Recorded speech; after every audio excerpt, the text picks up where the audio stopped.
Hello friends, in this video we will discuss about the dental implants. The goal of modern dentistry is to restore the patient to normal contour, function, comfort, aesthetics, speech and health, and dental implants provide a viable treatment option for restoration of all these parameters.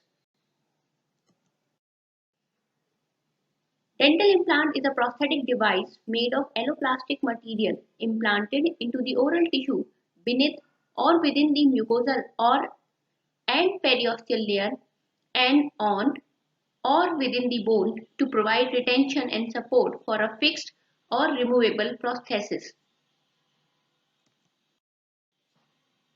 In 1952, Professor Breinemark discovered the process of osseointegration of titanium implants with bone. He discovered a direct strong bone anchorage of a titanium chamber while studying microcirculation in bone repair mechanism in tibia of rat. Osseointegration is a direct structural and functional connection between ordered living bone and the surface of load-carrying implant. So dental implants can be used for replacement of a single tooth or multiple units in cases of partially edentulous or completely edentulous patients. We can also use dental implants in cases of overdentures, and with dental implants we can give a removable as well as a fixed prosthesis. Based on the implant design, dental implants can be classified as endosseous implants, subperiosteal implants, transosseous implants, and epithelial implants. Endosseous implant is a device placed into an alveolar and or basal bone of the mandible or maxilla that usually transected only one cortical plate. So endosseal implant can be a root form implant, blade form implant, or a ramus frame implant. Then based on the implant shape, we have threaded and non-threaded implants, and again these implants can be a tapered design or a non-tapered implant. So we have different types of implants available in the market, tapered and non-tapered.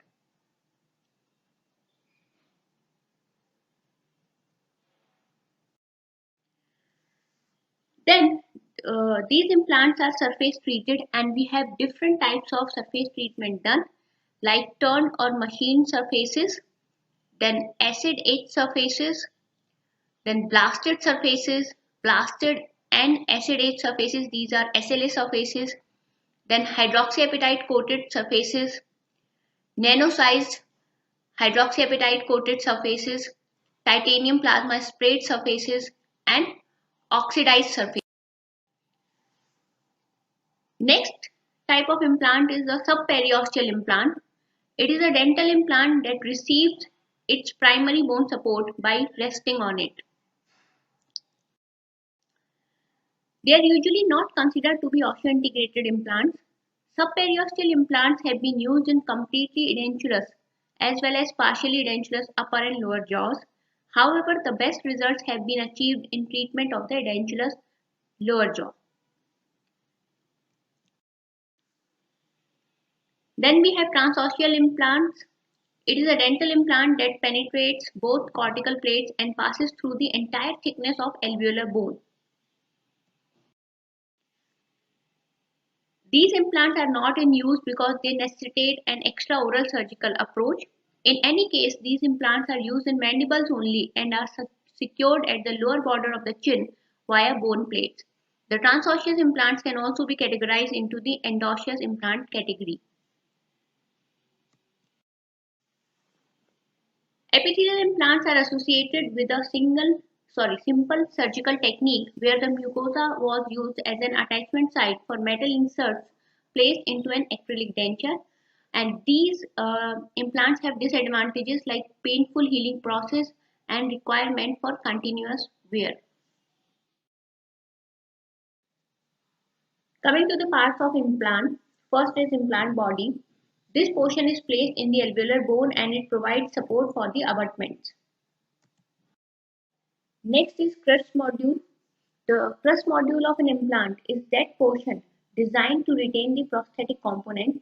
It represents the transition zone from implant body design to transosteal region of the implant at the crust of the ridge. Next is implant collar. Designs that incorporate a microscopic component into the implant bodies by coating with hydroxyapatite at the superior aspect of the crust module. The collar allows functional remodeling to occur to a more consistent region on implant, and it suggests that crustal modeling is limited to the smooth region of the implant. Next is cover screw. So cover screw is placed at the time of insertion of the implant body or stage 1 surgery, and it is placed into the top of the implant to prevent bone, soft tissue or debris from invading the abutment connection area during healing period. Next is healing caps. So after a prescribed healing period sufficient to allow a supporting interface to develop, that is osseointegration, the second stage may be performed to expose the implant and or attach a transepithelial portion. This transepithelial portion is termed as permucosal extension because it extends the implant above the soft tissue and results in development of permucosal seal around the implant.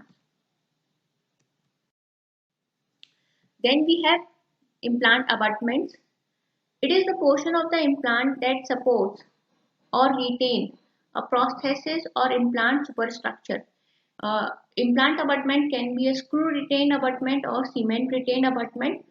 Abutment for attachment uses an attachment device to retain a removable prosthesis, like in cases of overdentures. Then we have hygiene cover screw and transfer copings.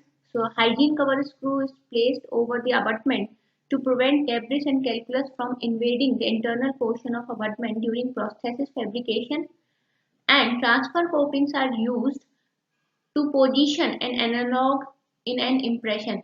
So basically transfer copings are used during impression making. It is defined by the portion of implant it transfers to the master cast, either the implant body transfer coping or the abutment transfer coping. Transfer copings um, depends on the type of impression we are making. We have transfer copings for open tray impressions and for closed tray impressions. Then we have implant analogs.